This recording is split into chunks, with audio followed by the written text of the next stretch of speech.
Before I introduce our next presenter, I wanted to take just a moment to honor this location. We have found ourselves in a very sacred space this morning and for the duration of this event. This is the Temple of Light. We're here in Irvine, California, for those of you on the live stream. And not this location, but the first location for the Temple of Light is one of the first healing centers that my practice started out of. So I have a very powerful connection with Reverend Danielle, who is the founder and director of the Temple of Light.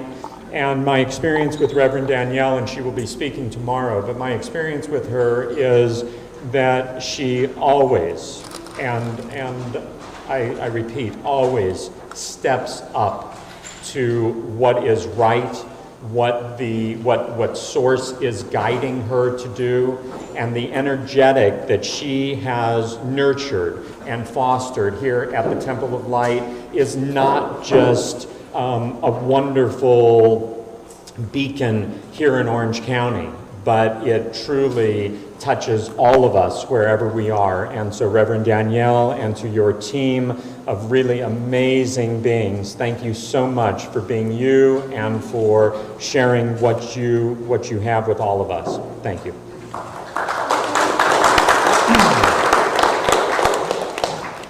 Our next speaker is truly a very special being. Laura and I had the opportunity to interview Barbara Lamb in the last week or so, and so incredibly impressed with her energy and the information that she has to share. She is a Master of Science, licensed psychotherapist, certified hypnotherapist, and regression therapist.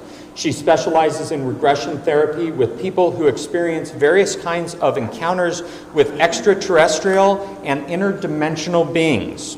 Trained for years by the International Association of Regression Research Therapies, she began working with experiencers of extraterrestrial encounters in 1991.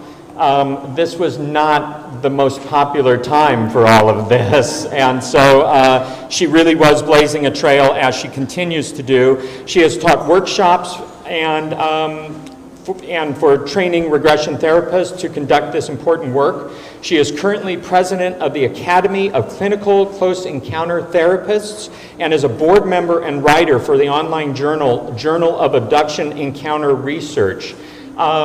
She's not just sitting there not doing a lot. Barbara Lamb has quite a bit going on and has been so open about sharing her experiences. She has lectured on the extraterrestrial subject and the crop circle subject in numerous conferences and forums across the U.S. and other countries, and has been interviewed on many television and film specials and radio shows. She's teaching a course on varieties of extraterrestrial encounters for the online International Metaphysical University. And today, Barbara will share unusual encounters with extraterrestrial beings, including positive, educational, and inspiring experiences. And this material comes from her 22 years of hypnotically regressing 890 people, I believe it's more than that now, to the details of their real encounters with various kinds of beings from the cosmos. And these experiences go way beyond the abductions we hear about in the public media and give a new perspective to the alien abduction phenomenon. Barbara's slides will show depictions of the caring, loving, helpful beings with whom many experiencers of extraterrestrial encounters have significant contacts. And so it really is my honor to introduce to you Barbara Lamb.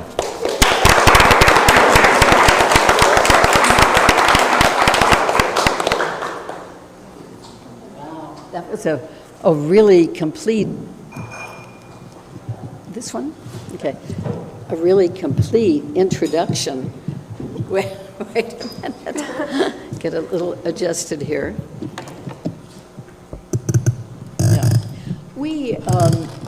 We hear so much about extraterrestrial abductions, alien abductions, and so often they're presented as negative. as really horrible, as frightening, as traumatizing.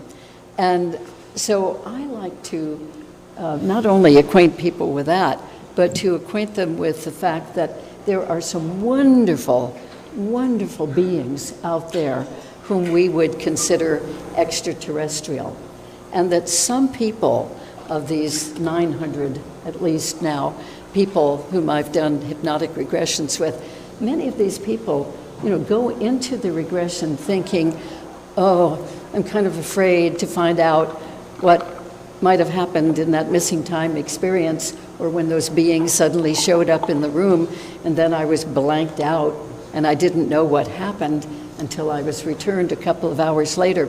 But it happens so frequently that when a person will do a regression to find out what happened in that missing period of time, when the person is switched off, they find out that these beings are really very, very interesting and very helpful, that they are really cared about by these beings.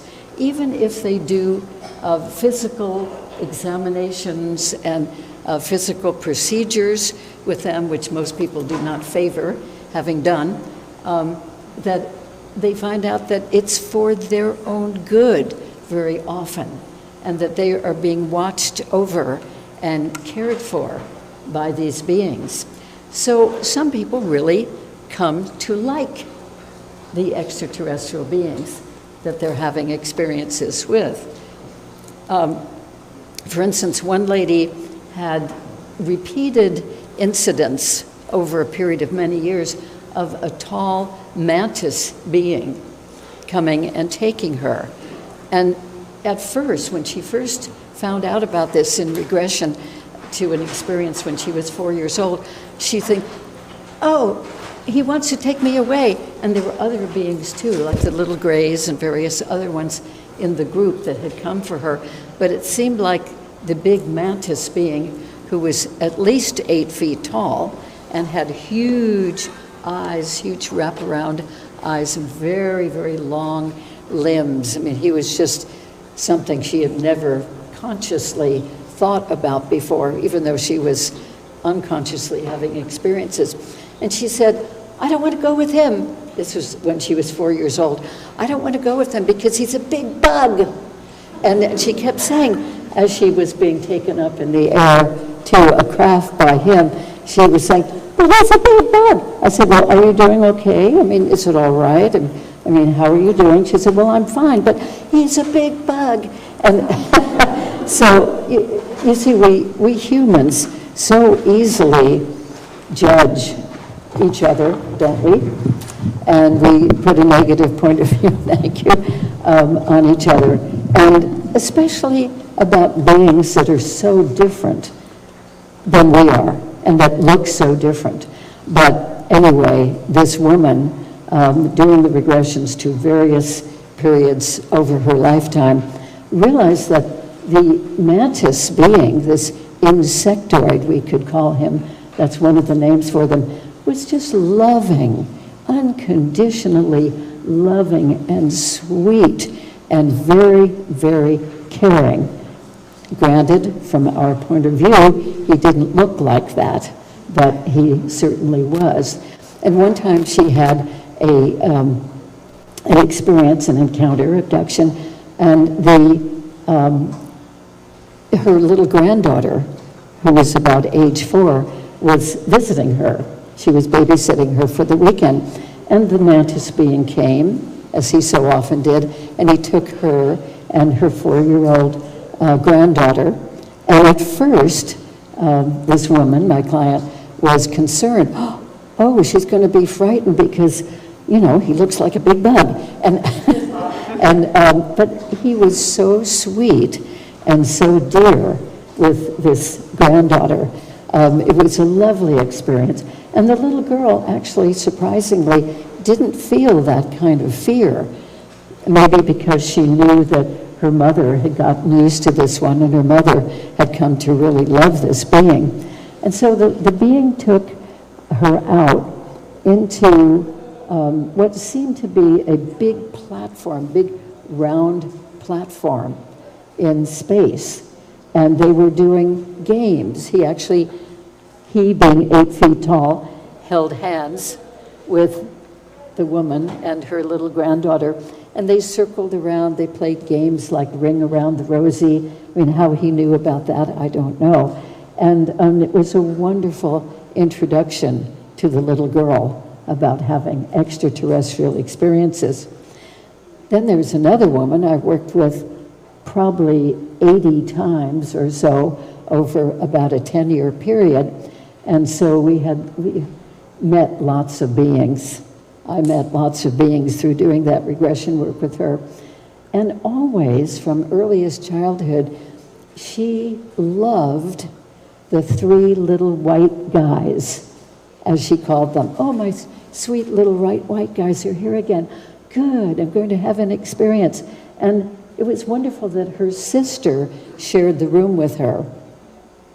And so in the bedroom. And so the sister would actually witness little sparkles of light coming into the room, or sometimes the light filling up with, the room filling up with light, and then it would materialize somehow into these 3 little white beings, like the little gray ones, except with round eyes and a little bit more expressiveness in their eyes and in their faces. And they were really sweet, and they would take her for whatever her experience was. And these 2 little kids used to say to their mother, oh, you've got to come in and see the fairies that come into our room at night with the little sparkles of light. And the mother would characteristically say, well, fairies only show themselves to children, so if I came in, they wouldn't even show up, so I won't come in. Wonderful excuse. So, but the kids kept having these experiences with one of the sisters being taken, shall we say, and the other one witnessing her leaving. But anyway, the 3 little white guys were just so sweet. And one time, after doing quite a bit of regression work with me, she found that they were there in the room. So this was when she was adult. They were in the room one night. Her sister lived somewhere else by that time. And she sort of slid down from her bed onto the floor, and these 3 little white guys slid down onto the floor too, facing her, just a couple of feet away from her. And they tried to look very casual, she said, very relaxed so that she'd relax. And she leaned over and touched the back of the neck of the middle one. With all these years of experience, she had come to especially like the middle one of the 3. She didn't know why, because they all looked exactly alike. But she said that feeling the back of his neck, and he leaned forward a little bit too so that she could feel it, it was like feeling the softest talcum powder. It used to be that our mothers would have a little container of talcum powder, and they have a little pad, and they'd sort of douse it on themselves. And that was so incredibly soft. That's what the back of the neck of this little being felt like. Just absolutely delightful. And there were many people who experience gentle, loving beings, glowing beings even. You see the slide here of a glowing being. And sometimes their faces look a little bit more human-like, like this one does, quite a bit. And yet he is another being. But the glow of some of these beings is really noticeable and reassuring to these people when they show up. Well, you've probably met people, and maybe some of you are like this too, that you have a really deep, persistent sense of longing to go home. Home, I see a nod, home is out there in space. They know that it is, that they have their own really true family out there, their true home. And yet here they were born on Earth, and the parents say, of course we're your parents. I don't know what you're talking about. Your home is right here in our house. you know, and you're secure. But still these people feel, oh, they look up in the sky a lot and they feel they're really not from here. And they know, they even say sometimes, I know that I'm not from Earth. My parents are not my real parents. They're nice, but they're not my real, true parents. And I always feel that I should be out there. Do any of you know people like that, or do you feel that yourself? Yeah. Okay. And then one man, I regressed a number of times, he really wanted to meet his real father. He said he always knew that his earth father was not his real father. He knew that his real father was out there. And by the time he was adult, he really, really, really wanted to meet him. And so we did a regression. We had put in a prayerful request that this would happen. And in that regression, he went through what seemed like a shimmering wall that just covered all of space, a shimmering like a mirage, he described it. And he went through that, and it was kind of wiggly and wavy. And then on the other side of that, he seemed to be in a different dimension. And he met his true father, who did not look particularly human, but this man recognized him as his father, and they had a wonderful reunion, shall we say. So how he happened to be born here on Earth, well, it can happen many, many different ways. Sometimes I've been aware that people have actually, being here and now on Earth, that they actually have been rescued from terrible situations by the type of extraterrestrial that tends to take them, mostly. One man, a very well-known man in the extraterrestrial or UFO subject community, speaks at many, many conferences, very respected. When he was a little boy, he had fallen down into a deep culvert, you know, one of those cement-lined culverts, a water culvert, I suppose, and it had very, very steep walls, and he was just about 3 years old, and he couldn't get out. There was no way to climb up the concrete, and from his 3-year-old point of view, that looked incredibly high.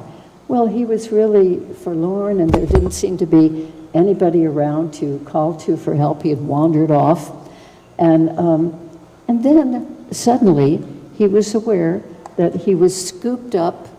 He got a little view of who was scooping him. It was not a human being. It was an extraterrestrial being, and rescued him, put him up on top of the culvert, put him back on the ground, and pointed him in the direction of home. Isn't that wonderful? You know, I love these things.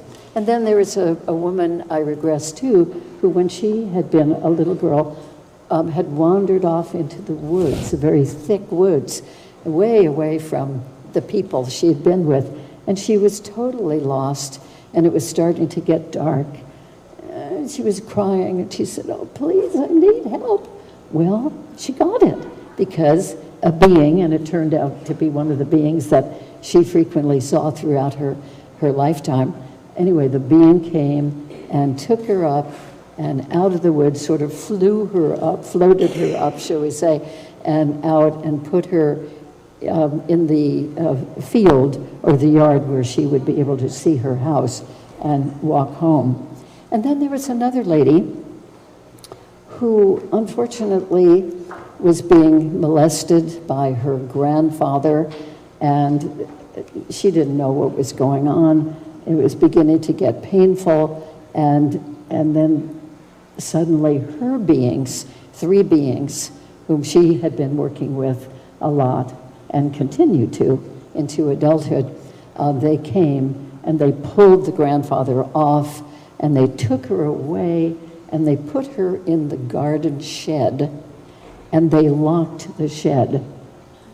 There was a lock there, and so that the grandfather wouldn't be able to get to her and continue what he was doing. And then she described it these beings put over her an invisible blanket. That's what it felt like, a blanket of heat and energy to heal her from that abuse that had started to happen. And then they said that her mother would be able to come and unlock the garden shed and take her out when it was the appropriate time. So many people have been healed on the craft, or sometimes at home, by these extraterrestrial beings. And the beings seem to do the healing by scanning that has come out, almost like an MRI type of scanning, although the machines look different than ours do. Sometimes these beings heal them with lasers. And one lady who had been missing from home for 3 whole days, that's unusually long, she had not known at the time, this incident was in 1973, and she had not known that she had actually a very rare blood disorder, and it had not been diagnosed yet. She felt kind of strange, but nobody knew what it was medically. Anyway, so she was taken by these beings and put through a machine that sounded very much like our MRI or CAT scan type of machines. And then they detected what was wrong. And then, for the rest of the 3 days of her missing time, she was suspended, prone, just in the air, it seemed to her. There wasn't anything under her. She was just suspended, like in a floating, prone position. And all that time, little laser beams of different colors were from under, from the side, from above, were coming through her, to arrest the blood disorder that she had. And it was explained to her by one being who seemed to be in charge that the disorder that had already started in her blood, and she was a young woman at the time when it started, they couldn't erase what had happened to her, but they could stop it.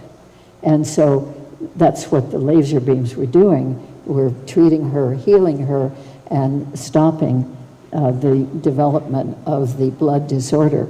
And then, about 9 years later, a human here on Earth, medical doctor, said, "You have a very unusual blood disorder," and they named the details of what it was.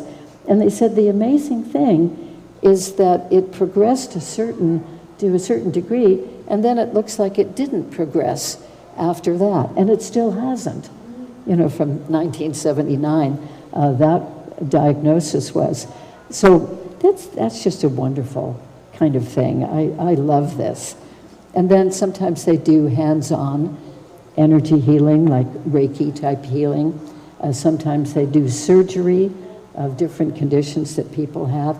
And when they do the surgery, they close the incision so that it almost, well, within a day or so, it's completely gone.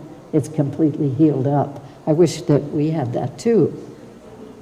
One man had a congenital hole in his heart, and we went back to his first experience with extraterrestrial beings, and he found himself as a fetus in his mother's womb.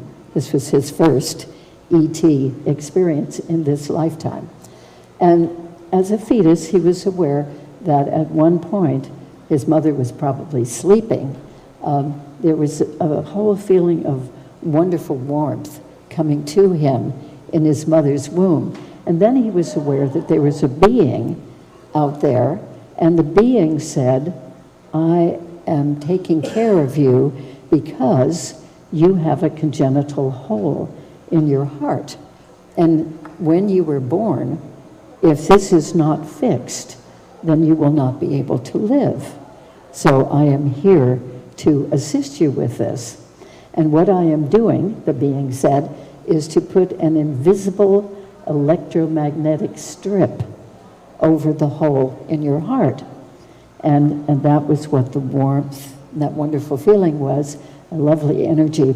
And then we had many regressions, this man and I, to, age 4 and 6 and 8 and 10 and 12 and so on, up through his adult years. He was 48 years old. He was 50 years old when I originally met him.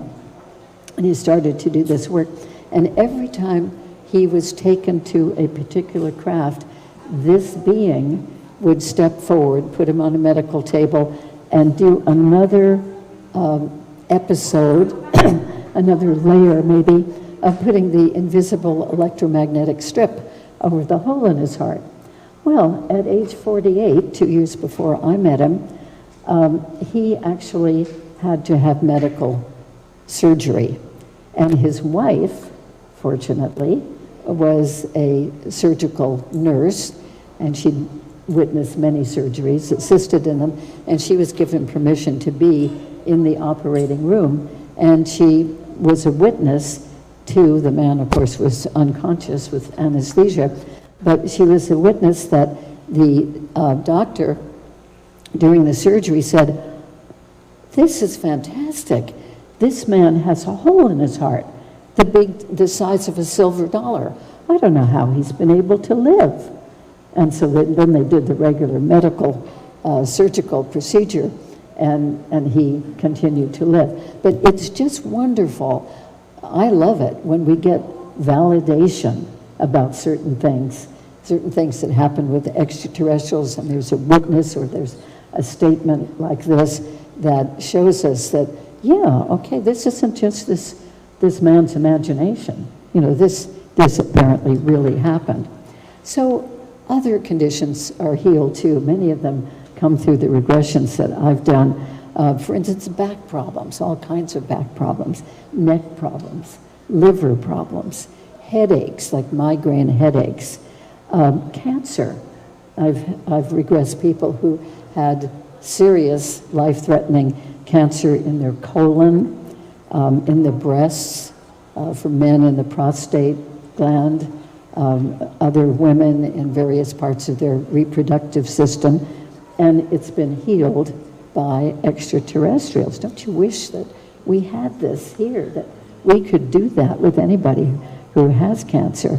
Another woman was healed of a chronic sinus infection that just kept going on, very painfully, year after year. Neurological problems have been healed by extraterrestrials. Smoking addiction has been healed. In fact, the man with the hole in his heart, his wife, who was an experiencer also of extraterrestrial contact, anyway, they were visited one day when they were at home in their bedroom, and the beings, had the wife sort of sleep or lie down next to him, but in back of him, spoon position, and to reach around and with her hand over his lungs, and then they channeled through her healing energy to heal his lungs from all the smoking damage, and to end his addiction. So in the morning, after this happened at night, he woke up and she was expecting him to be fumbling around for his cigarettes before leaving for work, and he didn't. And she said, "Haven't you forgotten something?" And he said, "Oh, cigarettes. Oh, I don't want to. No, I'm through with that." I mean, he'd been smoking for probably 30 years or more, and suddenly one day he was rid of the addiction. So reproductive programs, reproductive systems, I should say, are very often healed, and somebody who wasn't able to have a child before now is able to have a child because of the intervention by the extraterrestrial beings. So boy, it just goes on and on. There are more that I'm not remembering at the moment. People are also finding that in some of these experiences, they are taken to a place of learning. Now, and this will happen repeatedly over the years. To some people, the place of learning looks like a library as one woman described it, consistently over the years, but it didn't actually have books in it. But it had a sort of a console of a barrel-shaped chair that she would sit in, and with sort of an apparatus right in front of it, attached to it, that looked kind of like a computer screen. But she started having these experiences in childhood way before we ever even heard of computers. And it wouldn't be writing on the screen. It would be like the look of flowing, running liquid. But that liquid, which didn't spill out of the machine, was full of information which she was just taking in without necessarily being consciously aware of what that material was. Sometimes people say that the place of learning they are taken to is a temple, because maybe it has columns on the outside, and it's full of energy. It's full of a different energy, and they go into the temple and they learn all kinds of things, just seemingly from the energy. And sometimes people go to what looks more like a classroom with beings, extraterrestrial beings, teaching things. It could be a whiteboard or a blackboard, and they are giving all kinds of information and teaching. Now, when a person comes back from an experience like that, we would call it an abduction or an encounter, that they don't necessarily go around talking about what they were taught, but it's in there, and it comes out when it's the appropriate time, that what they need to remember, they do remember. And very often people are told that when they are being taught by extraterrestrial beings, that don't worry about remembering it now, you will know when the time comes. And that seems to be said again and again. So what are these people taught? A whole lot of things that are very useful in many cases. Most of all, people seem to be taught psychic skills by the extraterrestrials. Now, I'm not saying that people don't develop psychic skills in other ways for other reasons, but at least a lot of people who have extraterrestrial encounters, and it begins when they're little, that they are taught how to move things with their minds, how to remote view, how to have clairsentience, all kinds of wonderful psychic skills. And very often they are shown star maps, and sometimes shown where the beings who are acting with them, where they live, and how you get there through portals and wormholes, so that in that sense they're not so awfully far away. And then they're taught very often how to heal other people. I suspect that a lot of our healers, whether they're famous and well known or they're not, they're just quietly doing a healing practice, that they may have been taught by extraterrestrial beings, whether they're aware of it or not. So people are taught to heal individuals, or small groups of people, or large masses of people. There have been several people I've regressed who have been taught to heal huge groups. I mean, in other words, maybe millions of people after some kind of earth catastrophe might happen. And they can do it, the healing, just from one place, just sending it out effectively. And again, they are told too, you will know how to do this when the time comes. Hopefully it won't come, but they'll be prepared if it does, if there's some disaster. And they're taught how to send energy, just like some of these people. I bet we have some here who just can go into a room and send out a wonderful, peaceful, cooperative energy just by their being, not by doing any special procedure. And then many people are taught by these beings to upgrade in consciousness, like we have these people here, Neil, etc., who are dedicated to that. And very often it turns out that that is inspired by these extraterrestrial and sometimes other dimensional beings. Some people have the wonderful ability to bring through music for transformation, music for upgrading in consciousness. And I think that we have wonderfully witnessed that today already in the music that we had this morning. That was very powerful. It's just wonderful. In fact, I wondered if I'd even be able to give a lecture after that. I felt so, whoa, so enlightened and so spacey, so wonderfully inspired. And then there are very practical things too, like the man with a hole in the heart, by the way. He was taken again and again and again, even from boyhood onward, and he was taught how to pilot that particular kind of ship. He called it the beam ship, a small craft. And he was taught over years to focus his mind completely, not touch anything, but focus his mind on a blue beam of light that in that kind of craft went right up through the center of the craft. In fact, they said, don't ever touch this beam.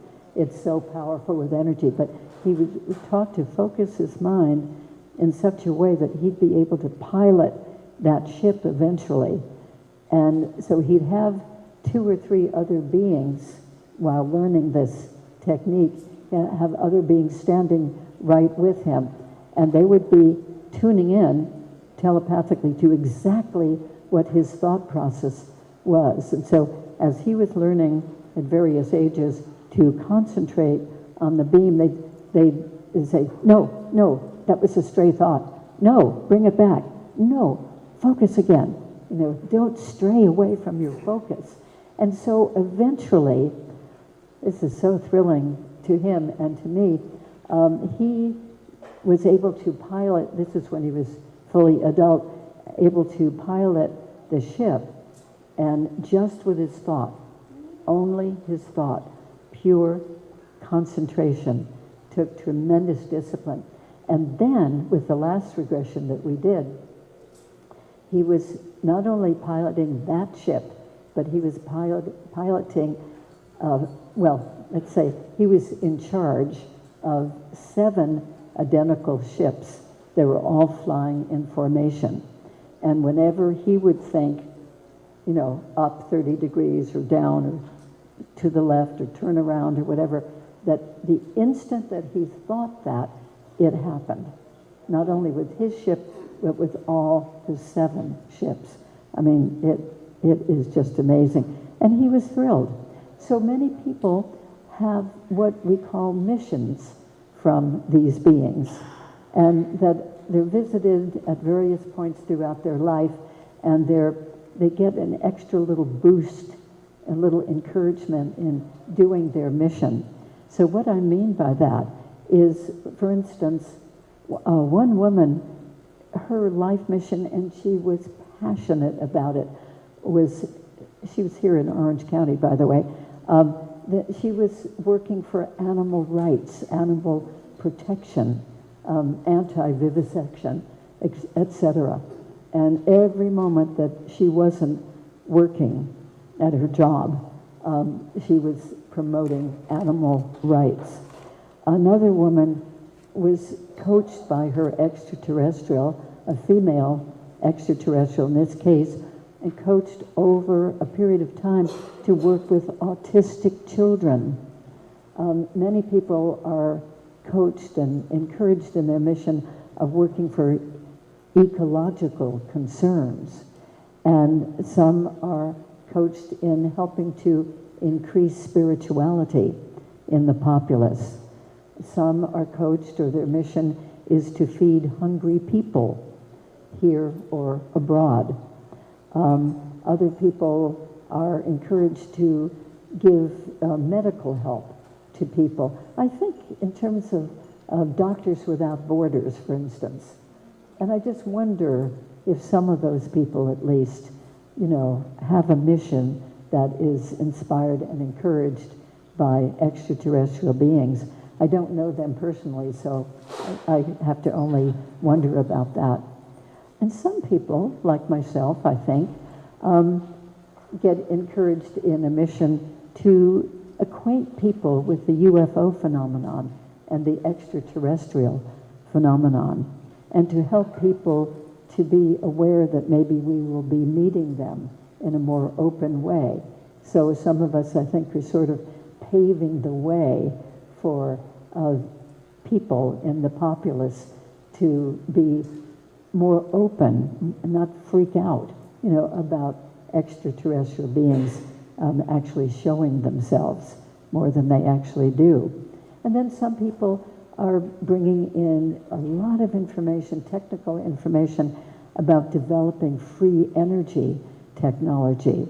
And it's only because certain groups of our people, our humans, repress that we don't have it to use, but it exists, and it keeps being invented.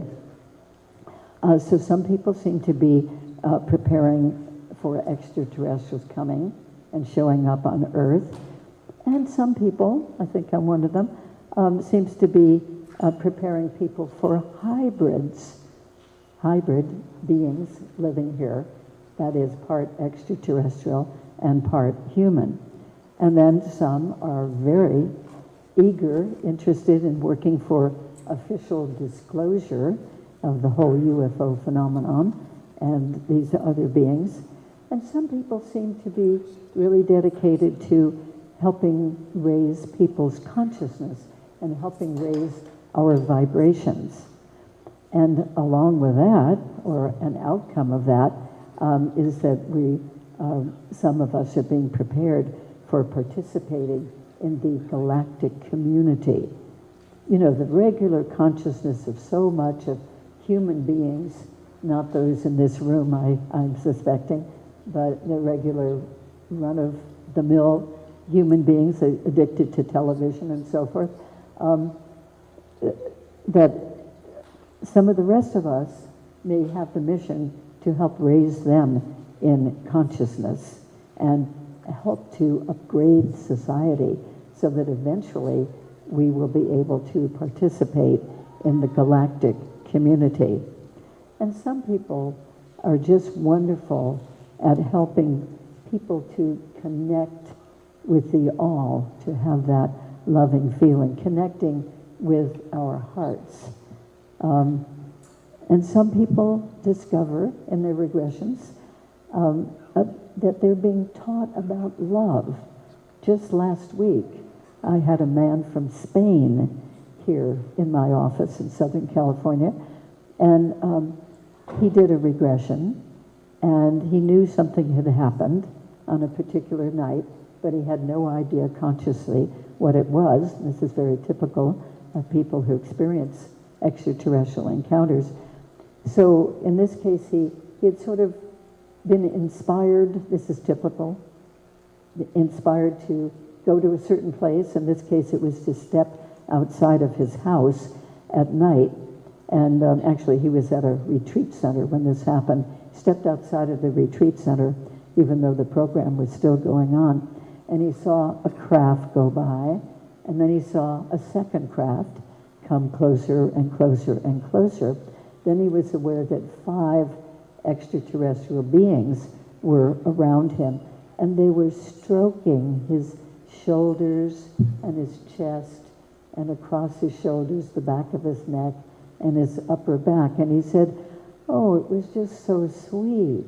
It was just a lovely thing, even though they were 4-foot tall beings, so they had to reach way up to him. And he had never consciously experienced anything like that before. And then they floated him horizontally into a craft, and by that time he felt very relaxed and peaceful and was accepting about the whole thing. And then he was put on what looks like a medical type table on the craft.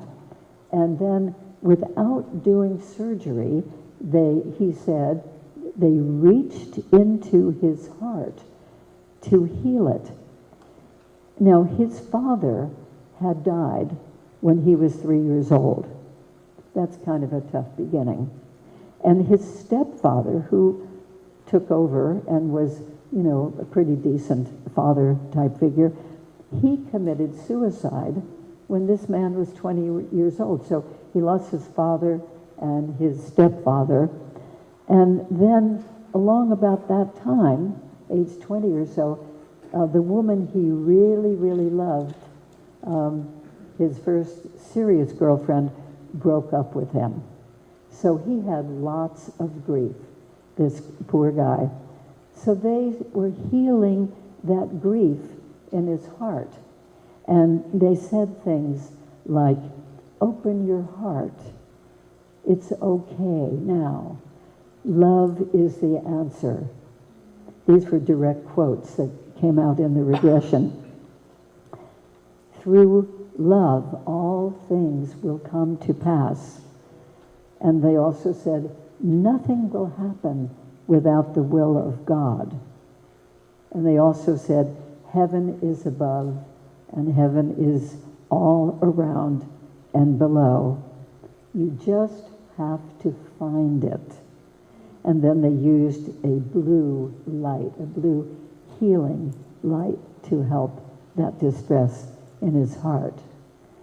Another very positive thing is that sometimes people are taken to council meetings.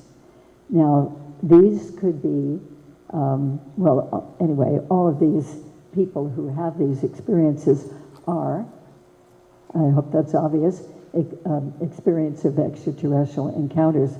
So sometimes they're taken to very small meetings where there might be two types of beings, a small group of 8 or 10 people, and they seem to be the representative from planet Earth. Sometimes they're medium-size meetings. Sometimes it almost looks like a boardroom, they describe it, and they're sitting around a board table. Sometimes it's more like a living room kind of situation, people sitting here and there but facing each other. And sometimes it's a huge group. Like one woman, we did 2 regressions to this type of thing. We're taken to, and this seems to be way out in space, from what we could tell. It might be on a huge mothership. Anyway, she was taken to a place where there was like a big indoor arena, and there were thousands of people, like you might see at a ball game here. But these were delegates from different constellations, probably, different, maybe even different galaxies. And they all had hoods on that came out beyond their faces, so that if they looked to the side, they wouldn't see what each other looked like. They'd have to really get around and look.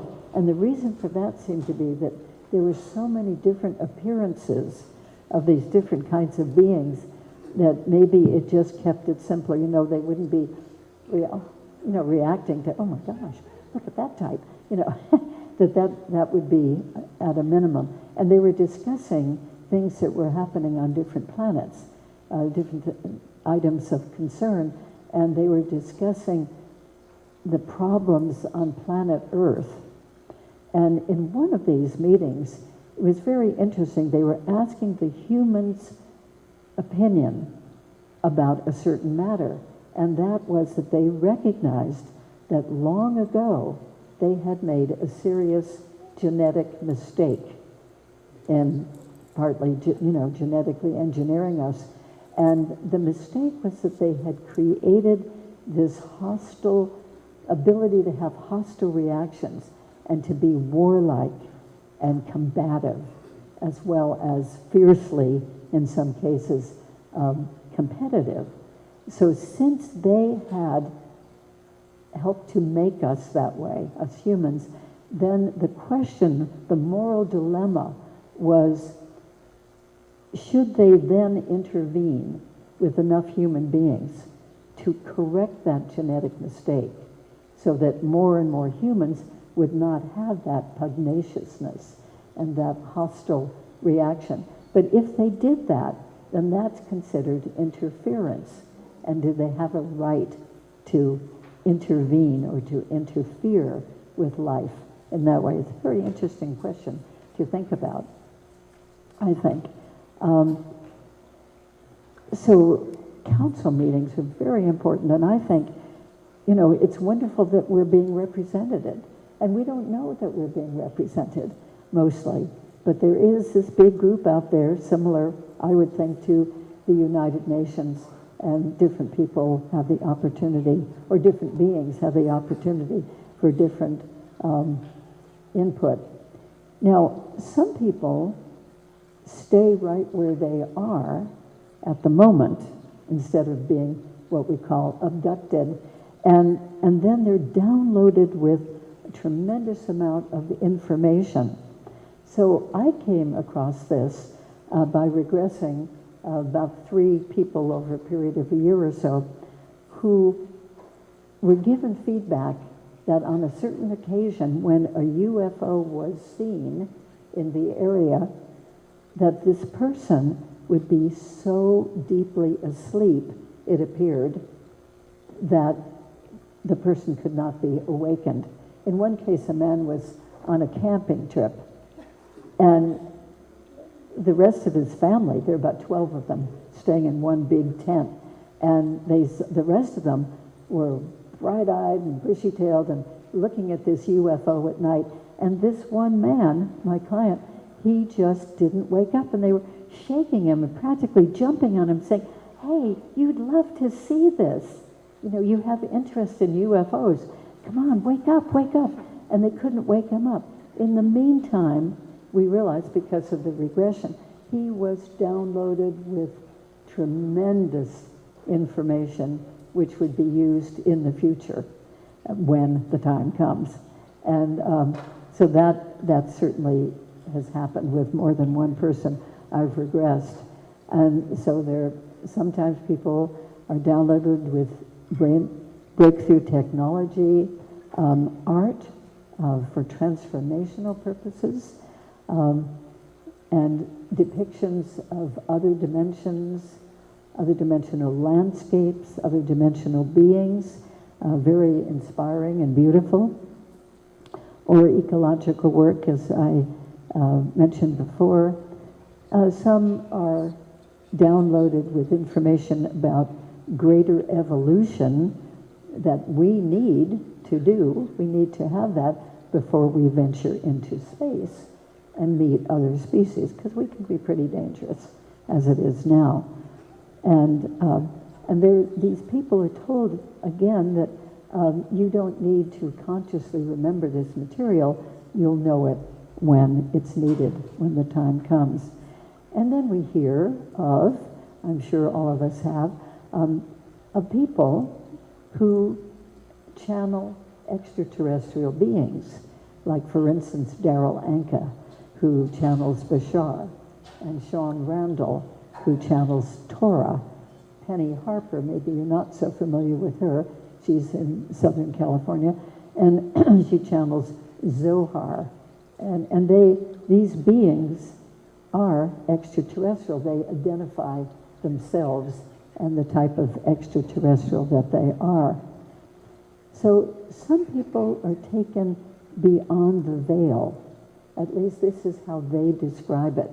And it reminds me of that man I mentioned minutes ago, who kind of went through this shimmering, mirage-like area to meet his true extraterrestrial father. But some have sort of different experiences of going beyond the veil and into a more spiritual dimension. A couple of people I've regressed, actually it's more like a few than a couple, have been taken what seems to be way out in space, and then they see that they're approaching a city of lights. It's been described that way. It looks like a huge city that's floating out there in space, almost like an island in space. And as they get closer, they see that through the sparkle and the rays of light that there are domes and spheres and spires, and that it's beautiful. It doesn't look like an Earth city. It looks more modern and sort of spiritually oriented. And they're taken into that city of light. It's all light. It's as if everything is made of glass, and yet it isn't really glass. But you can see through everything. And there are beautiful transformational beings there who are very, very inspiring. It's a lovely spiritual experience. And then there are glowing beings, too.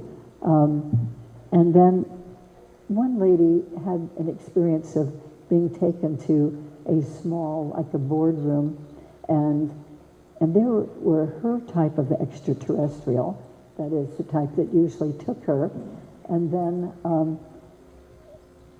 sitting in front of her across the table were three delightful beings.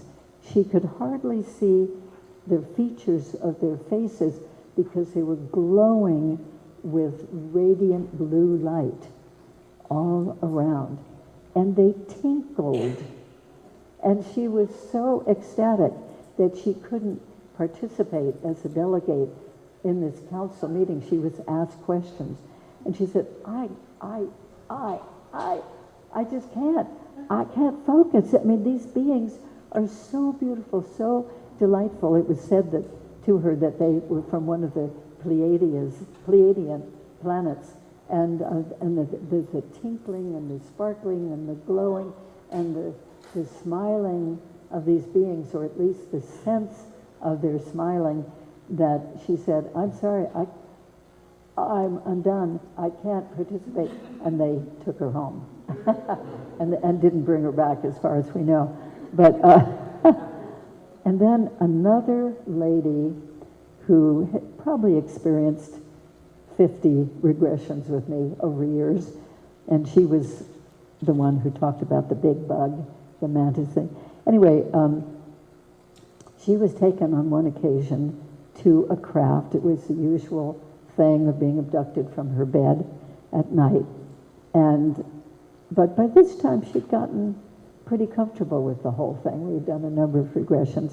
And so what she found there on this particular occasion was, well, she described it, I guess it's a man of some sort, sitting on a throne-like piece of furniture, and he was so radiant, so glowing, that she was absolutely dazzled, and she bent down immediately and genuflected, and then did the sort of the Catholic cross thing, and I mean, just had a tremendous sense of reverence and awe about this being. And then he started talking to her, and he said, welcome. It's wonderful to have you with us again. I am, he said, a 13th dimensional being from your point of view. Ooh, 13. And you were originally one of us. And you had decided 6 lifetimes ago, with our encouragement, you had decided to incarnate on planet Earth. But you're really of this glowing, incredible nature. And he said, once you incarnate, the danger is that you may get stuck there. You may build up residue. And we would call it karma. But he said, you build up residue, and that means that you have to go back again. We intended for you to go just one lifetime, so that we would understand life on planet Earth, because through one of our own. But you had to keep coming back and coming back. And then he gave her the most incredible gift, I think. I valued it more than she did, but even though it wasn't about me. But he told her the 5 major themes that she needed to solve or resolve before she could finish her karma and be through with Earth life and go back to being one of those glowing, radiant 11th dimensional beings. And then there was a woman, this was very early in my work of doing this regression work with extraterrestrial experiences. Anyway, one woman, she came because she wanted to know why these three little beings kept showing up. And then she'd be aware that they would be in her room at night, but then she wouldn't be aware of anything after that. But she knew something had happened, and she wanted to know what that was all about. Well, what happened in her regression was that she went back, it seemed, we figured out later, about 30,000 years. And when she was a ball of light, just a total three-dimensional ball of glowing light, very conscious, very aware, and all the other people on her planet were balls of light, and they were clairsentient. They just knew everything, communicated telepathically. They didn't have mouths.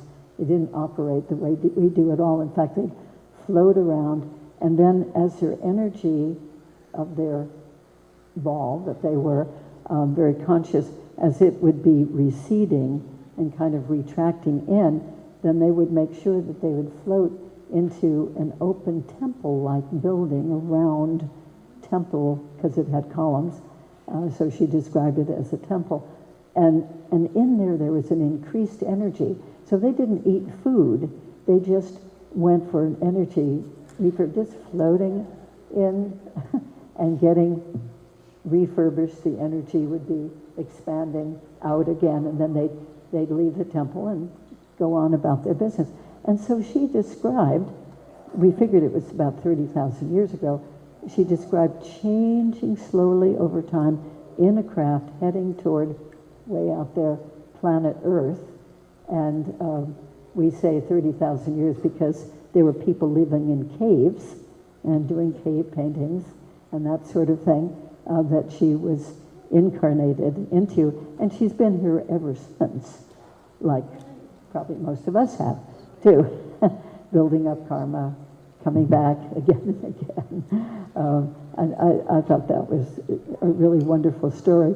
And then there are beings out there that some of the people I've worked with that are like amoebas, like giant, beautiful, purpley pink amoeba-like beings. I say amoeba because, you know, they sort of undulated in and out, and they were huge.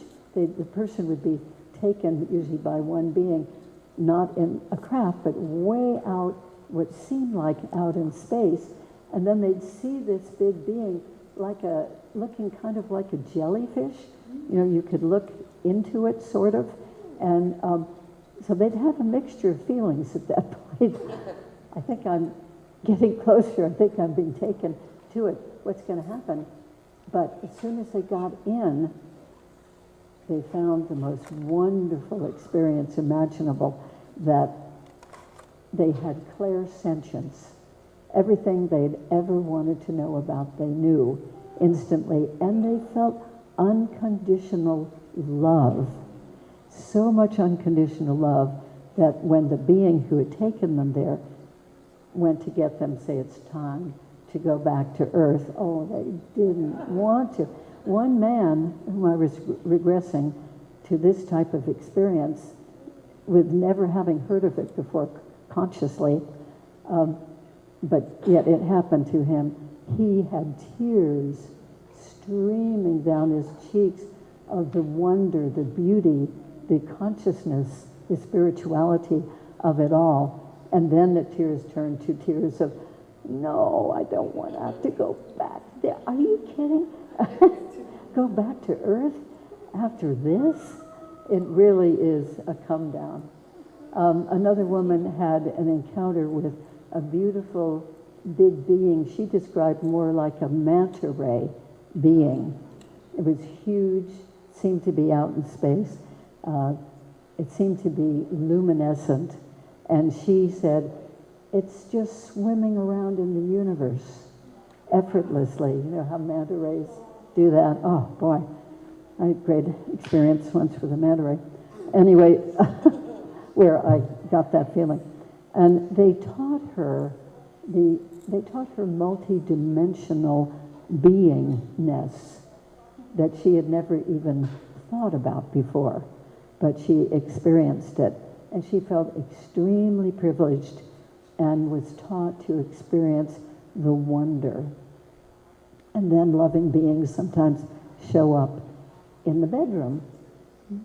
You wake up one night and there is a glowing being, not a human being, but immediately you just feel calm and relaxed. I mean, it's weird, it's strange, it can be disconcerting to wake up and have a being of some sort there in your living room without preparation for that. But then that being is so glowing and so relaxing and so loving that it's really okay, and you go along with the experience. So beings of this sort, all these sorts, spiritual type of extraterrestrial beings, are described by people typically this way, described as elegant, as graceful, as moving with ease and fluidity. They're described as ethereal. Good. They're described as having a sense of vastness. And their thoughts are available to anyone.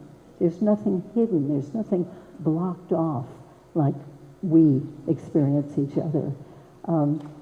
So it's just known, the being is known, anything about the being is known.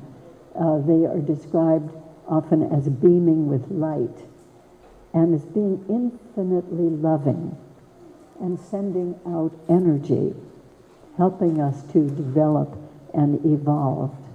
So that is what is so frequently said about these kinds of beings. Beautiful, radiant, loving. Yeah. Now let's go into the pictures. And you're doing the pictures? Okay. So these are different artist renditions of different kinds of beings that we have. This one you've been looking at for a long time now. And I include him because sometimes, you know, they can exude the glow, the spirituality, without smiling. You know, I think we tend to think of beings being very loving when they smile. And some of these beings don't necessarily smile, but they exude this wonderful glow like this one does. Next. And then there's a certain kind of being described as blue beings. And when they look at you, they look right into you. They know you. They know your soul. Next. And this being, and always these beings are very, very direct. They've always been described as looking right into the person. You know, they don't come and they're kind of looking all around. You know, they're right there. Next. And then they come in male form too. Next. Not just female. Some of them look very human-like. They may not be what we would call human. And these are Pleiadian beings, artist rendition, again, very direct. Usually, well, always when I've seen depictions of Pleiadians, of this kind of Pleiadian anyway, they have these beautiful eyes that just know everything, that really look into the person and honor the person and know the person. Next. Now this is a photograph, allegedly, from Billy Meyer in Switzerland of two females from the doll universe who are very knowing, very telepathic, very clairsentient, and visit Billy Meyer and a few other people, allegedly, and are very loving. Next.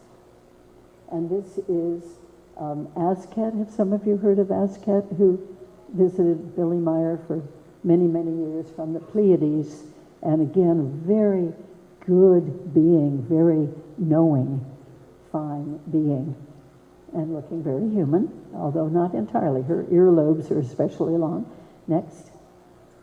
And then look at the eyes on that. People describe this again and again. Just these, they're almost piercing, but they're gentle.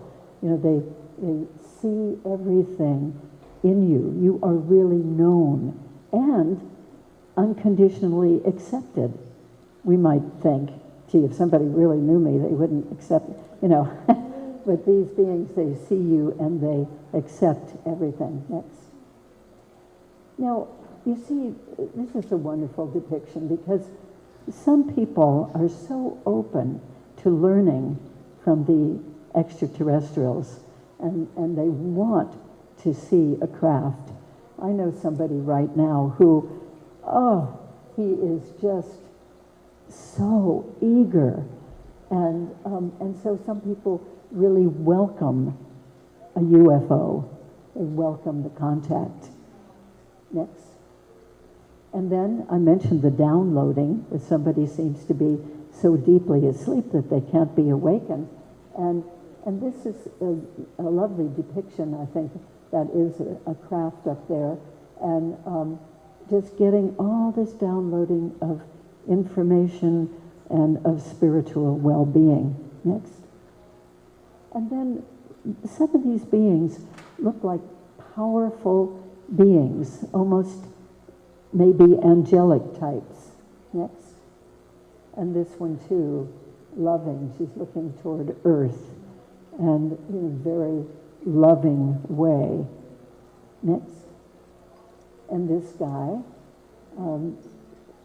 sometimes it's difficult to tell whether we would call them extraterrestrial or angelic beings, but I think there's a tremendous crossover there somehow. Next.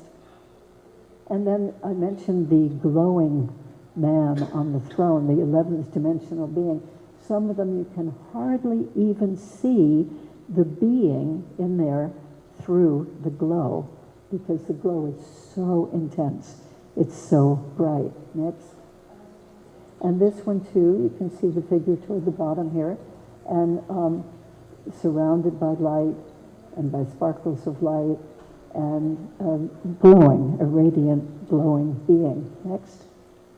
And this lady, just shimmering. I think the artist whom I know in Hawaii just has experienced these beings that were shimmering of color. The aura changed, the light is just radiant and moving. And in the middle of that light is the being. Next. And Ashtar, we hear a lot about the Ashtar command, and that they are of a very fine order, a good order. Look at the star shape coming out of the palm of his hand. A lot of these beings are full of healing energy and glow. Next. And this one too, near the bottom, is the being, and out of the beingness there is this wonderful radiant glow. Next. And this one, meditating, that's quite a powerful looking third eye there. Next. And female ones that look at the sparkles, look at the glow, that very often, well, always, people experience these beings with glow, with the light. The light is a tremendous feature there. Next.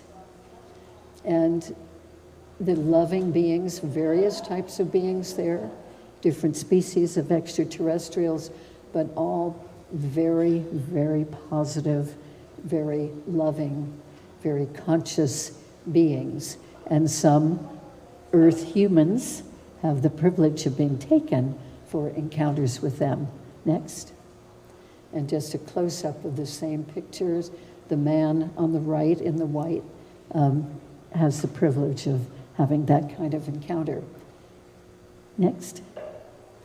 And this one. Some of these beings are so direct, as I say, so intense, and sparkly eyes that look into you. They see your soul. They see your whole beingness. Next. And this, sometimes they're seen sort of floating by, radiant, sparkling. Next. And this one, I don't know why that slid down, but anyway, a lovely female loving being. Next. And this one, sending out light. Again, light seems to be so much a quality of these beings.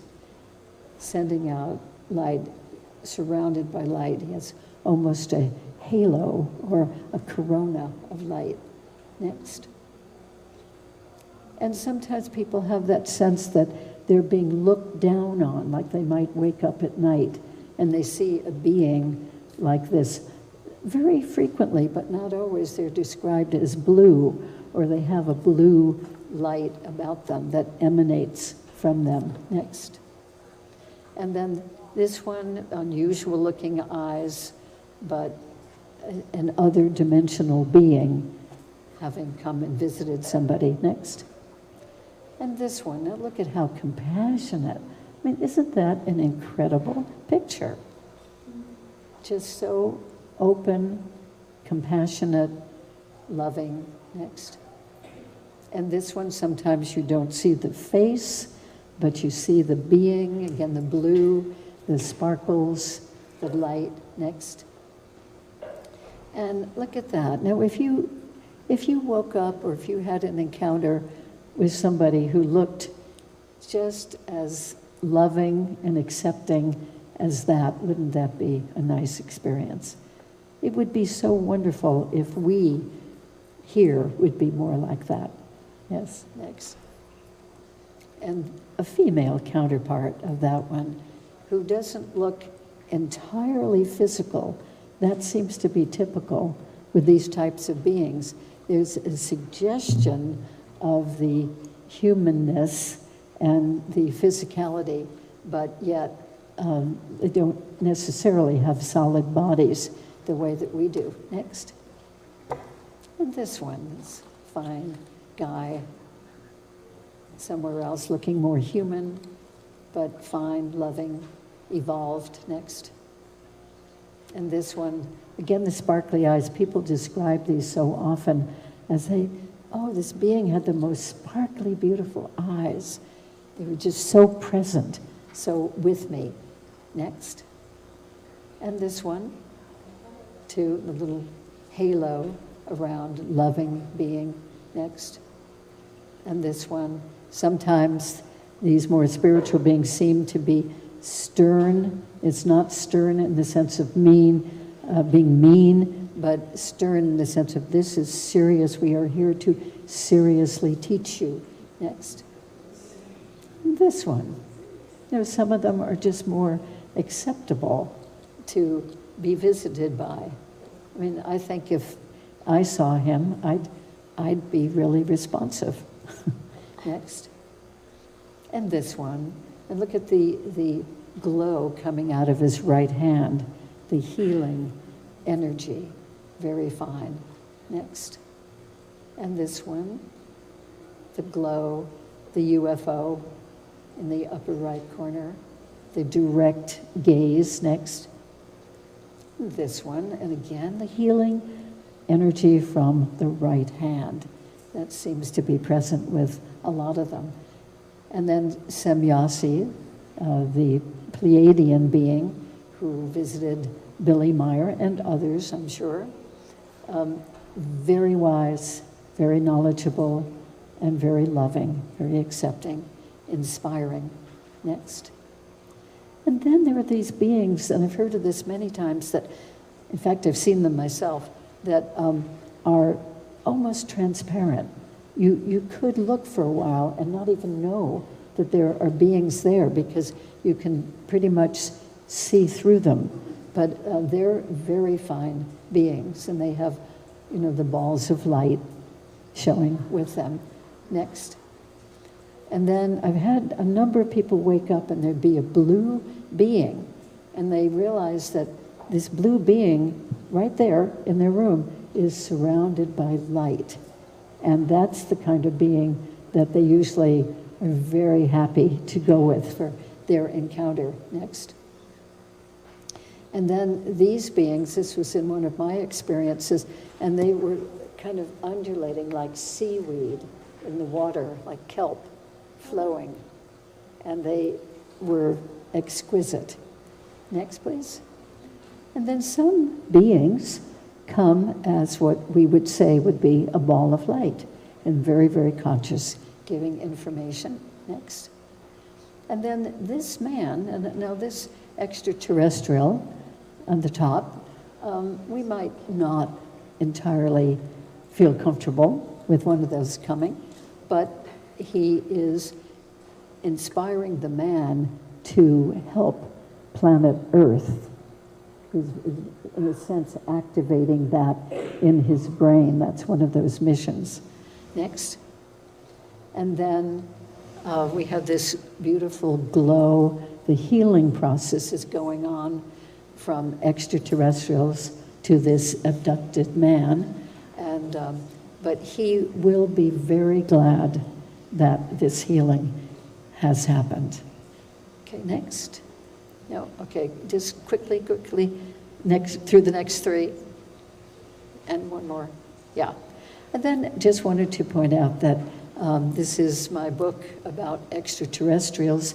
I also have a book about crop circles from 22 years of research about that. But there are order forms over here on the table near the doorway about extraterrestrial encounters. These are 25 different types of encounters that people I have regressed have had, including spiritual. So thank you very much. Hope that you feel, you know, there's a lot of good out there. Thank you.